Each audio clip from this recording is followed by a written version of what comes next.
നെന്മാറ പോത്തുണ്ടി ഇരട്ടക്കൊലപാതക കേസിൽ പ്രതി ചെന്താമര കുറ്റക്കാരനെന്ന് കോടതി തൂക്കിക്കൊന്നോളൂ എന്നാണ് ചെന്താമര കോടതിയോട് പറഞ്ഞത്. കുറച്ച് വിവരങ്ങൾ കൂടി വരുന്നു. ഇനിയും കുറ്റം ചെയ്യാൻ സാധ്യതയുണ്ടെന്ന് പ്രൊബേഷൻ ഓഫീസറുടെ റിപ്പോർട്ട് കിട്ടിയതായി കോടതി. താൻ ഇതുവരെ ജാമ്യം പോലും വാങ്ങിയിട്ടില്ല എന്ന ചെന്താമരയുടെ പ്രതികരണം. നിങ്ങൾക്ക് കുറ്റബോധമില്ല, നന്നാകാൻ സാധ്യതയില്ല എന്ന പ്രൊബേഷൻ ഓഫീസറുടെ റിപ്പോർട്ട് ലഭിച്ചതായി കോടതി പ്രതിയോട് പറയുന്നു.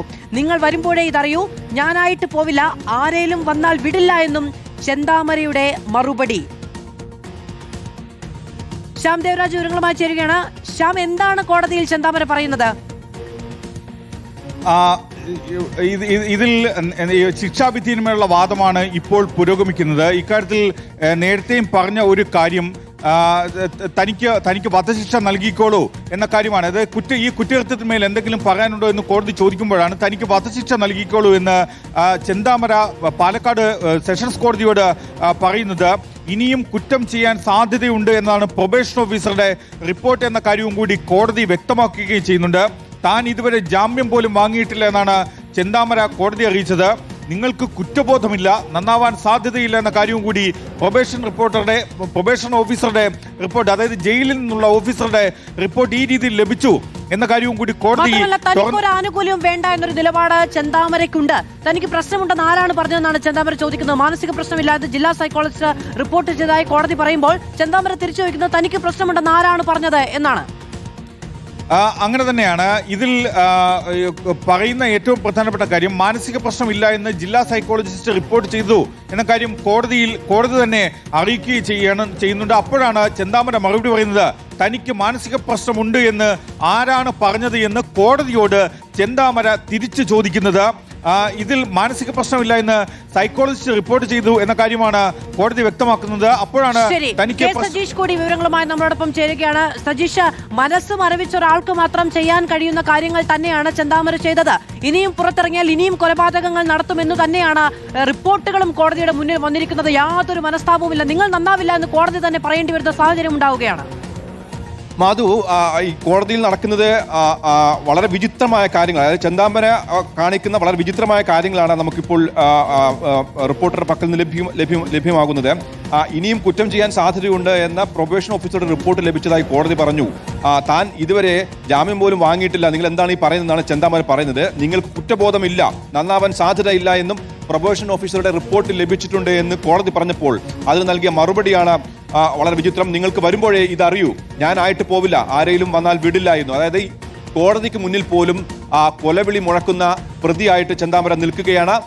2-3 പേരെ കൊന്ന ശേഷവും ആ കൊലവെറിക്ക് മാറ്റമുണ്ടായിട്ടില്ല എന്നാണ് ചെന്താമര കോടതിക്ക് മുന്നിലും. ശിക്ഷാവിധി 15 എന്ന തീരുമാനം കോടതിയിൽ നിന്ന് വന്നിരിക്കുന്നു. താൻ ഗാന്ധിജി അല്ല എന്നതടക്കം പരാമർശങ്ങൾ ചെന്താമരയുടെ ഭാഗത്തുനിന്നുണ്ടായി എന്നത് പറയുന്നു. ശിക്ഷാവിധി 15. ശ്യാം ദേവരാജ്,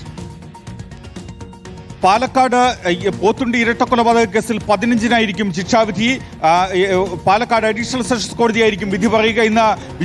ഇന്ന് വിശാലമായ രീതിയിൽ ശിക്ഷാവിധിന്മേൽ വാദം കേട്ടതിന് ശേഷമാണ് കോടതി വിധി പറയാൻ വേണ്ടി മാറ്റുകയും ചെയ്തത്. അതായത് ബുധനാഴ്ച, മറ്റന്നാൾ കോടതി വിധി പറയും എന്ന കാര്യമാണ് വ്യക്തമാക്കുന്നത്. ഇന്ന് കോടതി കുറ്റക്കാരനാണെന്ന്, ഈ പോത്തുണ്ടി ഇരട്ടക്കൊലപാതക കേസിൽ കുറ്റക്കാരനാണെന്ന്, ചെന്താമര കുറ്റക്കാരനാണെന്ന് കോടതി കണ്ടെത്തി. ശിക്ഷാവിധിയിന്മേൽ വാദവും കേട്ടു. ശിക്ഷാവിധി മറ്റന്നാൾ പ്രഖ്യാപിക്കും. അത്തരമൊരു വിവരമാണ് കോടതിയിൽ നിന്ന്, പാലക്കാട് അഡീഷണൽ സെഷൻസ് കോടതിയിൽ നിന്ന് പുറത്തു വരുന്നത്. ഇതിൽ പല കാര്യങ്ങൾ കോടതി പരിശോധിക്കുകയാണ്. ഒന്നാമത്തെ കാര്യം, ഈ പ്രതിക്ക് മാനസിക പ്രശ്നങ്ങളുണ്ടോ എന്ന കാര്യം. മാനസിക പ്രശ്നങ്ങളില്ല എന്നാണ് കോടതിയിൽ നിന്ന് വന്ന റിപ്പോർട്ട്. ക്ഷമിക്കണം, ഈ സൈക്കോളജിസ്റ്റ് നൽകിയ റിപ്പോർട്ട്. മറ്റൊരു വീണ്ടും കുറ്റകൃത്യം ചെയ്യാനുള്ള സാധ്യതയുണ്ടോ എന്ന ചോദ്യത്തിന് പ്രൊബേഷണറി ഓഫീസർ നൽകിയ റിപ്പോർട്ട് വീണ്ടും കുറ്റകൃത്യം ചെയ്യാൻ സാധ്യതയുണ്ട് എന്ന കാര്യമാണ്. അതായത് ഇദ്ദേഹം ഒരു ഹാബിച്വൽ ഒഫൻഡറാണ്. ആകെ നടത്തിയത് 3 കൊലപാതകങ്ങളാണ്. 3 മനുഷ്യരെയാണ് പട്ടാപ്പകൽ വെട്ടിക്കൊലപ്പെടുത്തുന്നത്. സജിതയും സുധാകരന്റെ അമ്മ ലക്ഷ്മിയെയും 3 പേരെയുമാണ് കൊലപ്പെടുത്തുന്നത്. അങ്ങനെ കൊലപാതകം നടത്തിയ കേസിലാണ് ഈ ചെന്താമര ശിക്ഷിക്കപ്പെടുന്നത്. ഇതിൽ വിധി പറയുന്നത് പാലക്കാട് അഡീഷണൽ സെഷൻസ് കോടതിയാണ്. അങ്ങനെ വിധി പറയുമ്പോൾ ആണ് ഈ സുപ്രധാനമായ വിവരം, അതായത് കേസിലെ പ്രധാന സാക്ഷിമൊഴികൾ അടക്കം ചെന്താമരയ്ക്ക് എതിരാവുകയാണ്. ചെന്താമര ഏതെങ്കിലും രീതിയിൽ പുറത്തേക്ക് ഇറങ്ങിയാൽ, ഇനി ഒരുപക്ഷെ ഒരു ഇളവ്, പരോള് ഉൾപ്പെടെയുള്ള മറ്റേതെങ്കിലും കാരണത്താൽ പുറത്തേക്ക് ഇറങ്ങിയാൽ അതുപോലും സമൂഹത്തിന് ഭീഷണിയാണ്. സുധാകരന്റെ കുടുംബത്തിന് ഭീഷണിയാണ്, അല്ലെങ്കിൽ സജിതയുടെ 2 മക്കൾക്ക് ഭീഷണിയാണ് എന്ന കാര്യം കോടതിക്ക് തന്നെ മനസ്സിലാക്കുന്നു. അതിന്റെ കൂടി അടിസ്ഥാനത്തിലാണ് വിചാരണ പൂർത്തിയാക്കുന്നത്. വിചാരണ പൂർത്തിയാക്കി ശിക്ഷ പ്രഖ്യാപിക്കാൻ വേണ്ടി മാറ്റുകയും ചെയ്യുന്നത്. ശിക്ഷാവിധി, അതായത് എന്താണ് ശിക്ഷ, അത് വധശിക്ഷയാണോ അതോ ജീവപര്യന്തമാണോ എന്ന കാര്യത്തിൽ കോടതി നിലപാട് എടുക്കുക അല്ലെങ്കിൽ തീരുമാനമെടുക്കുക മറ്റന്നാളാണ്. ബുധനാഴ്ച രാവിലെ 11 മണിക്കായിരിക്കും കോടതി ചെന്താമരയുടെ ശിക്ഷാവിധി പ്രഖ്യാപിക്കുക. ശ്യാം ദേവരാജും ഒപ്പം കെ സജീഷുമാണ് വിവരങ്ങൾ നൽകുന്നത്. ചെന്താമരയോട് കോടതി കാര്യങ്ങൾ വിശദീകരിക്കുന്നു. പക്ഷേ നിഷേധാത്മകമായ സമീപനമാണ് കോടതിയിൽ ചെന്താമര സ്വീകരിക്കുന്നത് എന്നതും എടുത്തു പറയേണ്ടതുണ്ട്. താൻ ഗാന്ധിജിയല്ല എന്ന് പറയുന്നു, തനിക്ക് ഒരു പ്രശ്നവുമില്ല എന്ന് പറയുന്നു. വേണ്ടി വന്നാൽ വീണ്ടും കൊലപാതകം നടത്താനുള്ള സാഹചര്യമുണ്ട് എന്ന് പ്രൊബേഷൻ ഓഫീസർ റിപ്പോർട്ട് നൽകിയിട്ടുണ്ട് എന്ന് കോടതി പറയുമ്പോഴും ചെന്താമര അക്ഷോഭ്യനാണ്. മാനസിക പ്രശ്നം ഇല്ല എന്ന് ജില്ലാ സൈക്കോളജിസ്റ്റ് റിപ്പോർട്ട് നൽകി എന്ന് പറയുമ്പോൾ തനിക്ക് പ്രശ്നമുണ്ടെന്ന് ആരാണ് പറഞ്ഞത് എന്നാണ് ചെന്താമരയുടെ മറുപടി. ഒരു നാട് മുഴുവൻ പേടിക്കുന്ന പ്രതിയാണ്. ഈ കേസിൽ ശിക്ഷാവിധി 15-ന് പ്രഖ്യാപിക്കുമെന്നാണ് കോടതി ഇപ്പോൾ തീരുമാനിച്ചിരിക്കുന്നത്. ശ്യാം, ശിക്ഷാവിധിയിൽ വാദം പൂർത്തിയായി കഴിഞ്ഞിരിക്കുന്നു. ഈ കുറ്റകൃത്യത്തിന്മേൽ ശിക്ഷാവിധിയിന്മേൽ വാദം പൂർത്തിയായിരിക്കുന്നു. ശിക്ഷാവിധി മറ്റന്നാൾ പ്രഖ്യാപിക്കും. പാലക്കാട് അഡീഷണൽ സെഷൻസ് കോടതി 4 ശിക്ഷ പ്രഖ്യാപിക്കുക. അത് വധശിക്ഷയാണോ അതോ ജീവപര്യന്തം തന്നെയാണോ എന്ന കാര്യത്തിലാണ് ഇനി വ്യക്തത വരേണ്ടത്. അത് ബുധനാഴ്ച ഈ മാസം 15-ാം തീയതി മറ്റന്നാൾ രാവിലെ 11 മണിക്കായിരിക്കും പാലക്കാട് സെഷൻസ് കോടതി വിധി പ്രസ്താവം നടത്തുക. ചെന്താമരയ്ക്ക് വധശിക്ഷ ലഭിക്കുമോ എന്ന കാര്യമാണ് എല്ലാവരും നമ്മളോടൊപ്പം കോടതിയിൽ നിന്ന് വിവരങ്ങളുമായി ചേരുകയാണ്. ഇക്ബാൽ, നമുക്ക് വിശ്വസിക്കാൻ കഴിയാത്ത തരത്തിലുള്ള കാര്യങ്ങളാണ് ചെന്താമര കോടതിയിൽ പോലും സ്വീകരിക്കുന്ന നിലപാട്. കോടതിയിലും വെല്ലുവിളിയാണ്.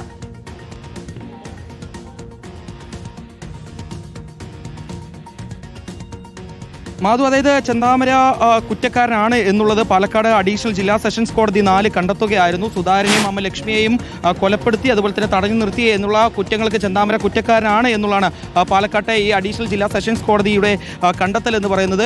ഇതിനുശേഷം വധശിക്ഷ ചെയ്യാവുന്ന കുറ്റമാണ് താൻ ചെയ്തിരിക്കുന്നത് എന്നുമായി ബന്ധപ്പെട്ടുള്ള ചോദ്യം കോടതി ചോദിച്ചപ്പോൾ തന്നെ വധശിക്ഷയ്ക്ക് വിധിച്ചോളൂ എന്നുള്ളതായിരുന്നു ചെന്താമരയുടെ മറുപടി എന്ന് പറയുന്നത്. യാതൊരു രീതിയിലുള്ള കുറ്റബോധവും പ്രകടിപ്പിക്കാത്ത രീതിയിലായിരുന്നു ഇന്നും പ്രതി കോടതിയിലേക്ക് എത്തിയിട്ടുള്ളത്. എന്തെങ്കിലും പറയാനുണ്ടോ എന്ന് കോടതി വീണ്ടും ചോദിച്ചപ്പോൾ തന്നെ തൂക്കിക്കൊല്ലാൻ വിധിച്ചോളൂ എന്നുള്ളതായിരുന്നു ചെന്താമരയുടെ മറുപടി. പിന്നീട് സഹതടവുകാരുമായി എന്താണ് ബന്ധം പുലർത്താത്തതെന്ന് ചോദിച്ചപ്പോൾ ജയിലിനകത്തുള്ളത് കള്ളന്മാരും അതുപോലെ തന്നെ ലഹരി ഉപയോഗിക്കുന്നവരുമാണ്, അങ്ങനെ അത്തരത്തിലുള്ള ആളുകൾ അകത്തുള്ളത് കൊണ്ടാണ് സഹതടവുകാരുമായി താൻ ബന്ധം പുലർത്താത്തത് എന്നുള്ളതായിരുന്നു ചെന്താമര മറുപടിയായി പറഞ്ഞത്. പിന്നീട് കെ സജീഷ് കൂടി വിവരങ്ങളുമായി നമ്മളോടൊപ്പം ചേരുകയാണ്. കെ സജീഷ്, മറ്റന്നാളാണ് വിധി പ്രഖ്യാപനം. ചെന്താമര എന്ന കൊടും ക്രൂരൻ ഒരു കുടുംബത്തിലെ 3 പേരെയും കൊന്ന് 2 പെൺകുട്ടികളെ അനാഥമാക്കിയ സീരിയൽ കില്ലർ, എന്ത് വിധിയാണ് നിയമം കൊടുക്കുന്നത് എന്ന് മറ്റന്നാൾ അറിയാം.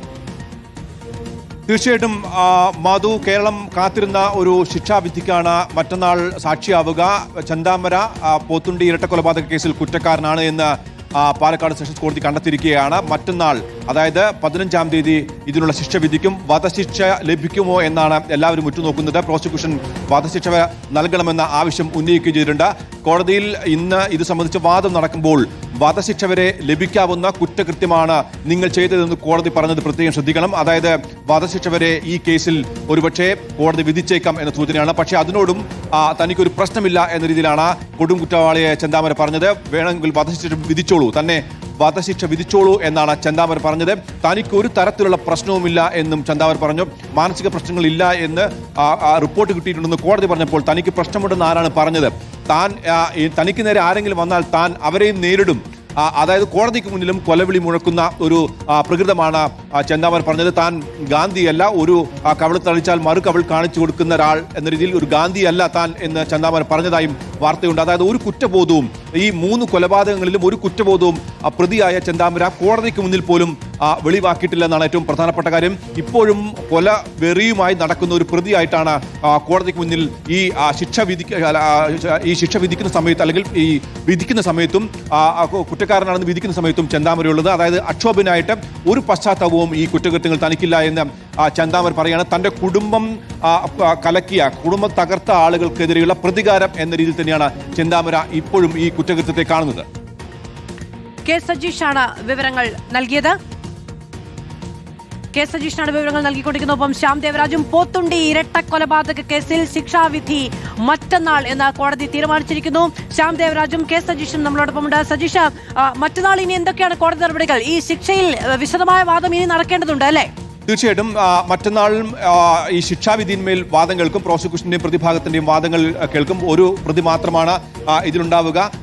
ഒരുപക്ഷെ ഇതുമായി ബന്ധപ്പെട്ട മറ്റെല്ലാ പ്രൊസീജിയറും കഴിഞ്ഞ പശ്ചാത്തലത്തിൽ നേരെ ശിക്ഷാവിധി പ്രഖ്യാപിക്കുന്നതിലേക്കും കടന്നേക്കും. മറ്റ് എല്ലാ അതായത് ശിക്ഷ വിധിക്കുന്ന സംബന്ധിച്ച അഭിപ്രായം പോലും ചെന്താമരയോട് ചോദിച്ച പശ്ചാത്തലത്തിൽ ഒരുപക്ഷെ നേരെ തന്നെ കോടതി മറ്റു നടപടികളിലേക്ക് കടക്കാതെ ശിക്ഷ വിധിക്കാൻ തന്നെയാണ് സാഹചര്യം. ഏതായാലും വധശിക്ഷ വരെ ലഭിക്കാവുന്ന ഒരു കേസാണ് ഇത്. ഒരു പ്രതി മാത്രമാണ്, ചെന്താമര മാത്രമാണ്. ആ പ്രതിക്ക് ഈ കുറ്റകൃത്യത്തിൽ ഈ കുറ്റങ്ങളിൽ ഒരു തരം പശ്ചാത്താപമില്ലെന്ന് കോടതിക്ക് നേരിട്ട് ബോധ്യമായിട്ടുണ്ട്. അത് കോടതിയിൽ ചെന്താമര പറയുകയും ചെയ്തു. തന്നെ വേണമെങ്കിൽ തൂക്കിക്കൊന്നോളൂ എന്നാണ് ചെന്താമര പറഞ്ഞത്. മാത്രമല്ല താൻ ഇനിയും കൊലപാതകം നടത്തും എന്ന് പരോക്ഷമായിട്ടാണെങ്കിലും കോടതിക്ക് മുന്നിൽ കൊലവിളി നടത്തുകയും ചെയ്തു. മറ്റൊന്ന്, ഈ കുറ്റകൃത്യത്തിന്റെ അതിക്രൂരമായ കുറ്റകൃത്യമാണെന്ന് കോടതിക്ക് ബോധ്യമായിട്ടുണ്ട്. ഇരുവരെയും അതായത് ഈ ഒരു കുടുംബത്തിന്റെ ഒരു ആളെ കൊന്ന ശേഷം അവശേഷിക്കുന്ന മറ്റു രണ്ടുപേരെ കൂടി കൊല്ലാൻ ഇയാൾക്ക് ഒരു മടിയും ഉണ്ടായിട്ടില്ല എന്ന് കോടതിക്ക് ബോധ്യമായിട്ടുണ്ടെന്നാണ് നമുക്ക് ലഭിക്കുന്ന സൂചന. അതുകൊണ്ട് തന്നെ പരമാവധി ശിക്ഷയായ വധശിക്ഷ തന്നെ ചെന്താമരയ്ക്ക് ലഭിക്കാനാണ് സാധ്യത. ഏതായാലും വളരെ പ്രധാനപ്പെട്ട വിധി പ്രഖ്യാപനം വരേണ്ടത്. സജീഷ, അത് തന്നെയാണ് ഇനിയിപ്പോ ഏത് ശിക്ഷയ്ക്കുള്ള സാധ്യത എന്നുള്ളതാണ് തീർച്ചയായും കോടതിയുടെ തീരുമാനമാണ്. പക്ഷെ അതിനപ്പുറത്ത് കോടതിയിൽ ഇന്ന് ലഭിച്ച വിവരങ്ങളുടെ വിശദാംശങ്ങൾ കൂടി നമ്മുടെ മുന്നിലേക്ക് വരികയാണ്. ഒന്ന്, പ്രൊബേഷൻ ഓഫീസറുടെ റിപ്പോർട്ട്. ഈ മനുഷ്യൻ നന്നാകാനുള്ള ഒരു സാധ്യതയുമില്ല എന്ന് കോടതി തന്നെ പറയുന്ന സാഹചര്യം. അതിനൊപ്പം ഇയാൾക്ക് മാനസിക പ്രശ്നങ്ങളില്ല എന്ന് കണ്ടെത്തിയിട്ടുണ്ട്. ചെന്താമര തന്നെ അത് പറയുകയും ചെയ്യുന്നുണ്ട്. നമുക്ക് ആ ദൃശ്യങ്ങളിൽ തിരിഞ്ഞു നോക്കുന്നത് കാണാം. ഈ ഓരോ തവണ ഇയാളുടെ മുഖം കാണുമ്പോഴും ആ കൊല്ലപ്പെട്ട മനുഷ്യരുടെ മുഖമാണ് നമുക്ക് ഓർമ്മ വരുന്ന ഒരു സാഹചര്യം. അതിൽ ഇയാൾ തന്നെ സ്വീകരിക്കുന്ന നിഷേധാത്മകമായ നിലപാടുകളുണ്ട്. പ്രൊബേഷൻ ഓഫീസറുടെ റിപ്പോർട്ടുണ്ട്. അതിനോടൊപ്പം സൈക്കോളജിസ്റ്റിന്റെ റിപ്പോർട്ടുണ്ട്. കോടതിയിൽ തന്നെ സ്വീകരിക്കുന്ന വെല്ലുവിളിക്കുന്ന നിലപാടുണ്ട്. വേണ്ടി വന്നാൽ മറ്റുള്ളവരെയും കൊല്ലും എന്ന് കോടതിയിൽ തന്നെ പറയുന്ന സാഹചര്യവുമുണ്ട്.